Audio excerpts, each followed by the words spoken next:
Daily current affair में आपका स्वागत है।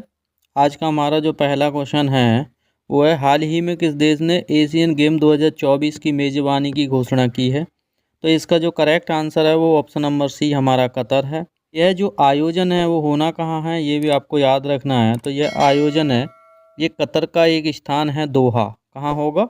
कतर की जो राजधानी दोहा है इसमें होगा। साथ ही इसके महत्वपूर्ण बिंदुओं पर चर्चा करते हैं। कतर ने सबसे पहले 2006 में एशियन गेम की मेज़बानी की थी। तो यहाँ से क्वेश्चन बन सकता है कि कतर ने पहले किस गेम की मेज़बानी की, तो आप बताएंगे कब की थी। 2006 इसकी मेज़बानी की थी सबसे पहले। इस बार 40 से अधिक देशों ने इसमें भाग लिया है। यहाँ के खिलाड़ियों की संख्या देखें तो 10,000 से अधिक इसमें खिलाड़ी होंगे और 50 से अधिक इसमें खेल होंगे, जिसमें 400 पॉइंट होंगे। नेक्स्ट हम क्वेश्चन देखते हैं, हाल ही में किस भारतीय क्रिकेटर को ICC player of the year 2024 से सम्मानित किया गया है। तो इसका जो करेक्ट आंसर है वो शुभम गिल। एक्सप्लेनेशन देखते हैं। शुभम जो गिल हैं इन्हें ICC player of the year 2020 का अवार्ड मिला है। अवार्ड इन्हें जो वनडे और टेस्ट दोनों में शानदार प्रदर्शन के लिए दिया जाएगा। 2024 में सबसे ज़्यादा रन बनाने वाले ये बल्लेबाजों में से एक रहे हैं। इनकी जो औसत स्कोरिंग है वो 50 से अधिक रही है, जो विश्व स्तर पर एक प्रभावशाली प्लेयर हैं उनकी श्रेणी में इनको रखा गया है। अब नेक्स्ट क्वेश्चन देखते हैं, हाल ही में कौन सा राज्य इको टूरिज्म इंडेक्स 2024 में शीर्ष स्थान पर रहा है। इसका जो करेक्ट आंसर है वो हमारा option number A Kerala. Kerala eco tourism में पहले स्थान पर क्यों रहा है? इसके कई कारण हैं। पहला कारण है इसका कि जो इकोसिस्टम को जो केरल है वो बहुत ज़्यादा बढ़ावा देता है। साथ ही इसका वायनाड और जो थेकड़ी जैसे टूरिज्म स्थल हैं ये विश्व स्तर पर इनकी पहचान बनी हुई है। केरल में बायोडायवर्सिटी हॉटस्पॉट और बैकवाटर्स पर्यटकों को ये आकर्षण का केंद्र भी बनाता है। यहाँ प्लास्टिक मुक्त और कार्बन न्यूट्रल जो पर्यटन है उसको यहाँ बढ़ावा दिया जाता है। और केरल का जो जीडीपी है उसका टूरिज्म में एक महत्वपूर्ण स्थान भी है। यानी कि केरल की जीडीपी महत्वपूर्ण कैसे होती है? टूरिज्म की वजह से, क्योंकि वहाँ पर्यटक घूमने आते हैं। हाल ही में किस भारतीय को नोबेल शांति पुरस्कार 2024 से सम्मानित किया गया है? तो इसका जो करेक्ट आंसर है वो हमारा है सोनम वांगचुक।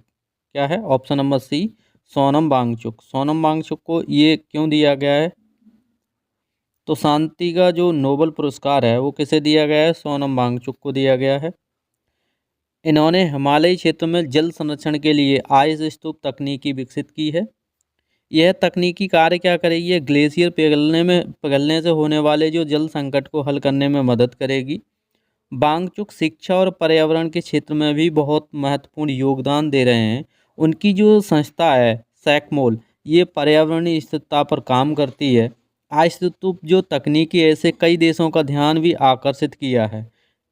इन्हें संयुक्त राष्ट्र और विश्व बैंक द्वारा क्या किया गया है? सराहा गया है, इनकी प्रशंसा की गई है। नेक्स्ट देखते हैं, हाल ही में किस देश के डिजिटल इनोवेशन इंडेक्स 2024 में शीर्ष स्थान प्राप्त किया है? तो इसका जो करेक्ट आंसर है वो हमारा option number C, Singapore. Explanation देखें तो जो सिंगापुर ने डिजिटल इनोवेशन इंडेक्स 2024 में पहला स्थान प्राप्त किया है। तो इस इनोवेशन में पहला स्थान किसका है? सिंगापुर का है। यह इंडेक्स डिजिटल अवसंरचना, एआई और इनोवेशन पर आधारित है। सिंगापुर में 5G नेटवर्क और स्मार्ट शहरों का विस्तार हुआ है। यह देश डिजिटल गवर्नेंस और साइबर सुरक्षा में अग्रणी है। सिंगापुर ने स्टार्टअप और डिजिटल व्यापार में निवेश को बढ़ावा दिया है। भारत है इस इंडेक्स में 10वें स्थान पर है। सबसे ज़्यादा महत्वपूर्ण हमें अपने इंडिया के देखना है कि हमारा इस इंडेक्स में, डिजिटल इनोवेशन इंडेक्स में कौन सा स्थान है। तो भारत का इस इंडेक्स में 10वां स्थान है। नेक्स्ट देखते हैं, हाल ही में विश्व प्रवासी दिवस 2024 की थीम क्या है? तो इसकी थीम है सतत विकास में प्रवासियों की भूमिका। एक्सप्लेनेशन देखें तो विश्व प्रवासी दिवस 2024 की थीम सतत विकास में प्रवासियों की भूमिका रही है। यह दिवस 18 दिसंबर को प्रवासियों के अधिकारों और योगदान के लिए मनाया जाता है।